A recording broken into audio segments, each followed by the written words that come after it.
And welcome back, guys, to another customization series, this time on a Harley Davidson Street Bob 107. But without further ado, let's get on the bike because I need a ride. And back on the bike.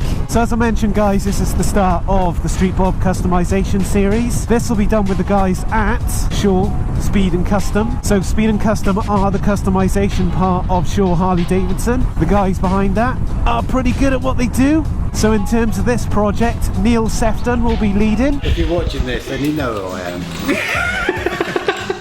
And he is the man! So he'll be doing all the fabrication work on this bike along with the bolt-ons. Obviously, as always, I'm super excited. The Softail Street Bob for me has definitely been the bike that when it first was launched, looking at it, I knew straight away this is the one that you can do the most amount of work on. And with that budget point where it comes in at around 12, I think it's 12,500. It was a comfortable figure to digest and put your own stamp on it. But before I get into the likes and dislikes of this bike, let's just go into some disclaimers.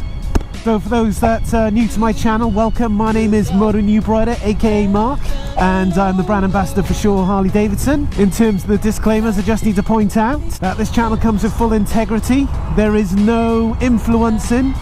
It is just my opinion, and my opinion is what stands on this channel. But always, you guys are welcome to put your own comments down below. All I ask for is that you articulate your comments and explain further, rather than just putting one-word answers. Second thing is that with this bike, once we've customized it, and obviously this is the bit that I love of the channel, it's then going up for sale. So I'll have it for a period of time, and then I'll put a little post up on Facebook, on Instagram, on YouTube. Not on YouTube, actually, I won't do it on YouTube, but on those main social media platforms. So make sure you're following, because if you guys are interested in this bike, this could be a good little purchase. The last Sportster Iron 1200 that we did a bit of custom work on it. That went to one of my subscribers, Greg, who's currently enjoying that bike, had a good deal on it. So yeah, it's a nice way for me to do some work on this bike, get some content on my channel which is good quality, comes from some reputable customization guys at Shaw Speed and Custom, and at the same time then I can pass on a good deal to you guys. So yeah, that is the disclaimers over and done. What's up? So whilst we're on our way to Shaw Harley Davidson to pick up the new Street Bob, obviously I'm on a current Street Bob, we're going to pick up a new Street Bob. Let me take you through what I think about this bike as a stock platform. So when I first saw the Street Bob, one of the things that I thought was, you know, that is a great platform bike. I didn't think it was the finished article in terms of the way it looked, in my opinion. There were just a couple of things visually that I felt were out of place. You know, I quite liked the ideas of the apes, but I felt there was things that were wrong with it. However, let's start with the good parts of this bike. For me, it's definitely that Softail frame, you know, with the M8 engine. I absolutely love the frame. I think overall it provides the best comfort. The monoshock suspension is really good. And then moving forwards, you've got that 107 engine. Now, people get slightly hung up between the 107 and the 114. However, if you break it down in terms of the horsepower, the difference is around 5 brake. So I think the Street Bob 107 has 87 brake horsepower, whereas the 114 has 92 or 93. So give or take 5 to 6 brake horsepower. The engine itself, though, from what I've been used to, which is the Evolution engine, and then obviously the twin cam, for me it's just a big step up for Harley Davidson. And in terms of the smoothness, the performance, the amount of heat that it kicks out, I like it. It's just much better, to the point where a couple of weeks ago I've been on these Softails, the new ones, and I've actually said I just can't see me going backwards towards those engines again, just because of the major improvements.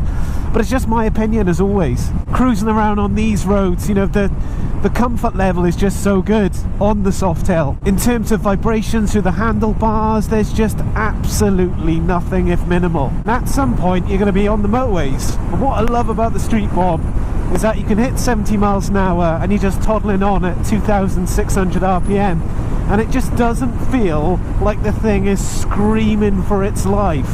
And then you've got the other aspect. If you want to do a bit of overtaking, then it's got that power. Then we need to talk about the ergonomic side of things. Now, as you guys know, I'm not a fan of these mid controls. They're not comfortable for me.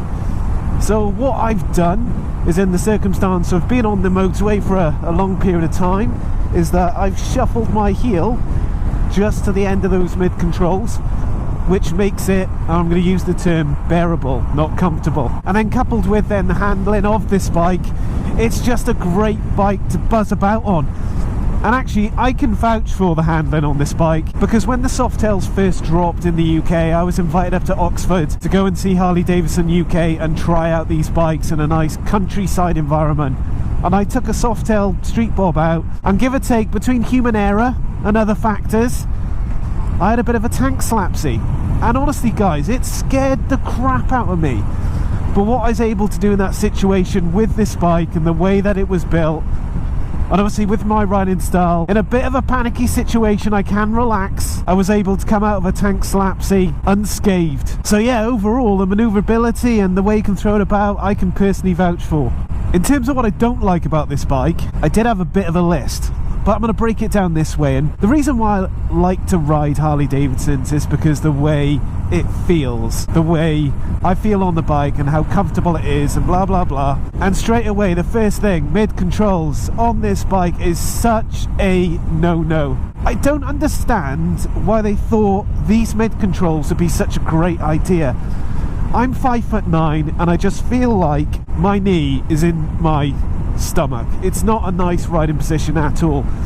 So that's one of the things you've got to change.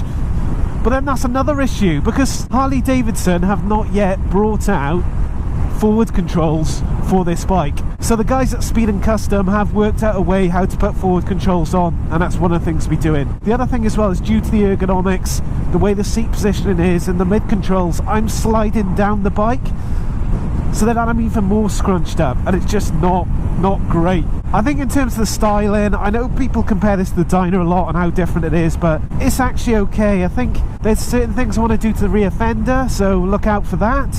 Certain things I'm going to do to the forks to make it look better, so keep your eyes peeled.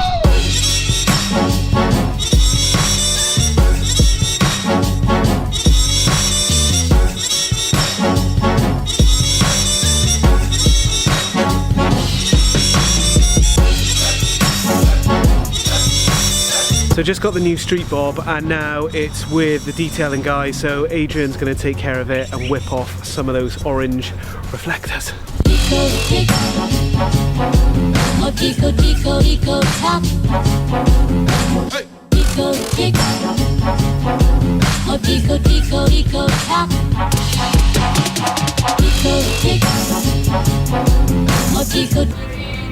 Josh, how's life? Yeah, it's all good.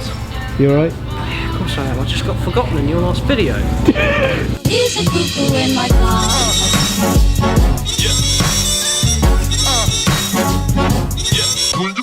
So fortunately for me, one of the Softails, which we're going to have the same silhouette as, has just rocked up. So this bike that I'm going to show you is called Hallie May. It is derived from one of the bikes that they built for Sturgis that won the 2010 World Championships. So without further ado, let's go over there and check it out. Right, come on in Craig, tell us about this bike, or tell us about Sturgis first.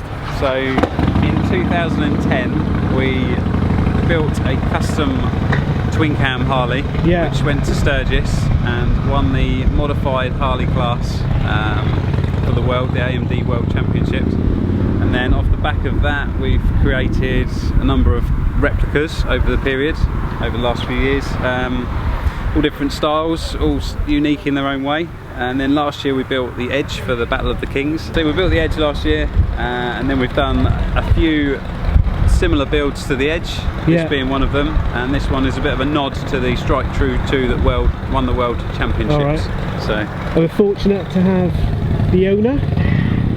Ta-da! And can you tell us about this amazing bike? The colours were, the pale blue was from the Strike True 2. The numbers are relevant to me, they're very personal. They're the last 3 digits of my army number. Hallie May, the name is my granddaughter's name. So this can never be sold.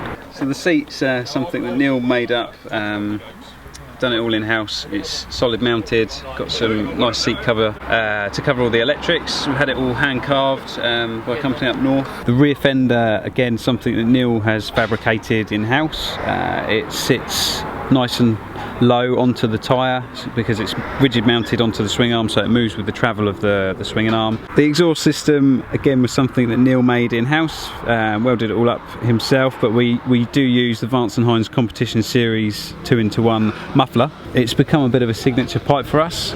It was used on the World Championship winning bike, and we've used it many times for our custom builds. As you can see, Neil's done his own header pipe system to make that work on the Softail Milwaukee 8 for 2018.